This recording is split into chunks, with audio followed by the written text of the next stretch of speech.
मायों ने वस्ती अमेरिका में जदीद तहरीर, रियाजी और फल्कियाती निज़ाम के साथ एक कदीम तहज़ीब की तामीर की।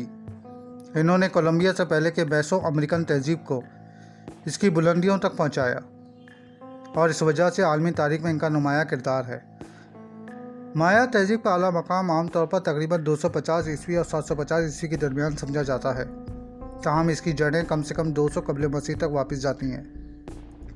माया एक मैसो अमेरिकन तहज़ीब है जो कोलंबिया से पहले के अमेरिका की वाहिद मारूफ मुकम्मल तौर पर तरक्की याफ्ता तहरीरी ज़ुबान के साथ साथ इसके फ़न तामीर और रियाजती और फल्कियाती निज़ामों के लिए भी मशहूर है।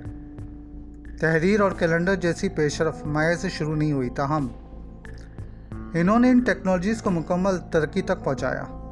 माया के रसूख का पता हिंडोरास, ग्वाटेमाला, एल सल्वाडोर और मरकज़ी मैक्सिको तक माया के बुनियादी इलाके से 1000 किलोमीटर से ज़्यादा के फासले पर पाया जा सकता है। जोग्राफिया। माया तहज़ीब मौजूदा दौर की जनूबी मैक्सिकन रियासतों ग्वाटेमाला, बेल्स, शुमाली एल सल्वाडोर और मगरबी होंडुरास तक फैली हुई थी। माया के इलाके को आमतौर पर 3 तरीके से मुतय्यन जोन में तकसीम किया जाता है: जनूबी माया हाईलैंडर्स, सेंट्रल निचलैंडर्स और शुमाली नशीबी इलाके। जनूबी माया के पहाड़ी इलाकों में ग्वाटेमाला का तमाम बुलंद खत्ता शामिल है। जनूबी नशीबी इलाके हाईलैंडर्स के बिल्कुल शुमाल में वाक़ है और मैक्सिको की रियासतें कैम्पचे और कॉन्टरो और शुमाली ग्वाटेमाला, बेल्स और एल सल्वाडोर को शामिल करते हैं। शुमाली नशीबी इलाके युकाटन जजीरा नुमा के बकिया हिस्से पर मुहित है। अज़टेक और इंका की तरह जो बाद में इक़्तिदार में आए, माया वक्त की एक चक्राती नोयत पर यकीन रखती थी। रसूमात और तकारीब का आसमानी और ज़मीनी चक्रों से बहुत गहरा ताल्लुक़ था, जिसे इन्होंने अलग अलग कैलेंडर्स के तौर पर देखा और लिखा। माया पुजारी का काम था कि वो इन चक्रों को तशरीह करे और इनके तमाम कैलेंडरों की तादाद के ताल्लुक़ की बुनियाद पर मुस्तक़बिल या माजी के बारे में पेशनगोई का नुक्ता नज़र पेश करे। इन्होंने ये भी तय करना था कि आया आसमान बाज़ मज़हबी तक़र्रुबात को अंजाम देने के लिए मौजू हैं। माया ने इंसानी कुर्बानी की मशक़ की। कुछ माया रसूमात में लोगों को बाजू और टांगें पकड़कर मार दिया जाता था, जबकि एक पादरी ने एक शख्स का सीना काट कर इसका दिल फाड़ दिया था। कि कदीम एशिया जैसे तस्वीरी मतन पर दिखाया गया है। माया मजहबी रवायत का ज़्यादातर हिस्सा अब भी बाज़ माहिरीन को समझ में नहीं आया। फ़न तामीर। माया फ़न तामीर अभी तक हज़ारों सालों पर मुहित है। अक्सर सबसे ज़्यादा ड्रामाई और आसानी से पहचाने जाने वाले माया कदमों वाले अहराम है। गार की जगह भी हैं जो माया के लिए आम है। माया के दरमियान गार से पैदा होने वाली खराफात भी हैं। कुछ गार साइट्स अब भी जदीद माया के ज़रिए चियापास के पहाड़ी इलाकों में इस्तेमाल होते हैं, जैसा कि माया शहर मैसो अमेरिका के मुख्तलिफ जोग्राफ़ी में फैले हुए हैं। ऐसा लगता है कि साइट्स की मनसूबाबंदी कम से कम रही है। माया फ़न तामीर में कुदरती ख़ुसूसियत की एक बड़ी हद को ज़म करने का रुझान था और इनके शहरों को किसी हद तक बेतरतीबी से तामीर किया गया था, जैसा कि हर एक आज़ाद मकाम की टोपोग्राफी के मुताबिक है। फ़न। माया आर्ट को कदीम नई दुनिया का सबसे नफीस और खूबसूरत समझा जाता है। हमारे पास क्लासिक माया की जदीद पेंटिंग के सिर्फ इशारे हैं।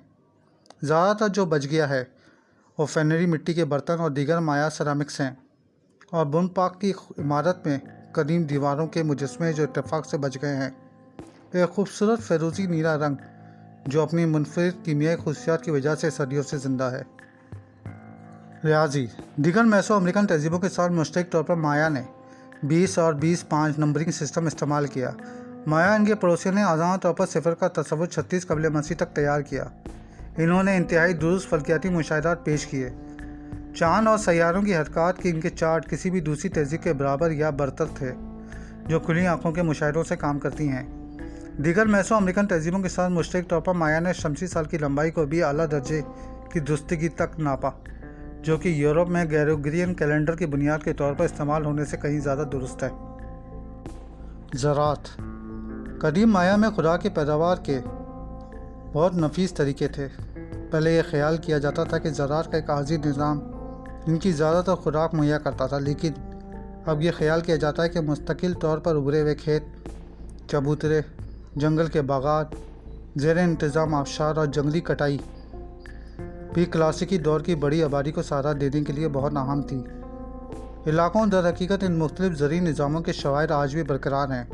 نہروں کے ذریعے جڑے ہوئے کھیت فضائی تصویروں میں دیکھے جا سکتے ہیں۔ مکئی، سورج مکھی کے بیج، کپاس اور دیگر فصلیں جنگلات کی کٹائی کے ساتھ مل کر کاشت کی گئی تھیں۔ مایا کا خاتمہ۔ جنوبی نشیبی علاقوں کے مایا مراکز 8ویں یا 9ویں صدی کے دوران زوال پذیر ہوئے اور اس کے فوراً بعد ترک کر دیے گئے۔ یہ کمی یادگاری نوشتجات اور بڑے پیمانے پر تعمیراتی تعمیرات کے خاتمے کے ساتھ تھی۔ اس انہدام کی وضاحت کے لیے کوئی عالمی طور پر قبول شدہ نظریہ نہیں ہے۔ مایا کے زوال کے غیر ماحولیاتی نظریات کے کئی زمروں میں تقسیم کیا گیا ہے، جیسے زیادہ آبادی، غیر ملکی حملے، کسانوں کی بغاوت اور عام تجارتی راستوں کا خاتمہ۔ ماحولیاتی نظریات میں ماحولیاتی تباہی، وبائی بیماری اور موسمیاتی تبدیلی شامل ہیں۔ اس بات کے شواہد موجود ہیں کہ مایا کی آبادی ماحول کی صلاحیت سے تجاوز کر گئی ہے، جس میں زرعی صلاحیت کا خاتمہ اور بڑے جانوروں کا شکار کرنا شامل ہے۔ مایا قومیں کبھی غائب نہیں ہوئیں، نہ ہی کلاسیکی دور کے زوال کے وقت اور نہ ہی ہسپانوی فاتحین کی آمد اور اس کے بعد امریکہ کی ہسپانوی نو آبادیات کے ساتھ۔ آج مایا ان کی اولادیں مایا کے پورے علاقے میں بڑی آبادی بناتی ہیں اور روایت اور عقائد کے ایک مخصوص مجموعہ برقرار رکھی ہوئی ہیں، جو کولمبیا سے پہلے اور فتح کے بعد نظریات اور ثقافت کے انضمام کا نتیجہ ہیں۔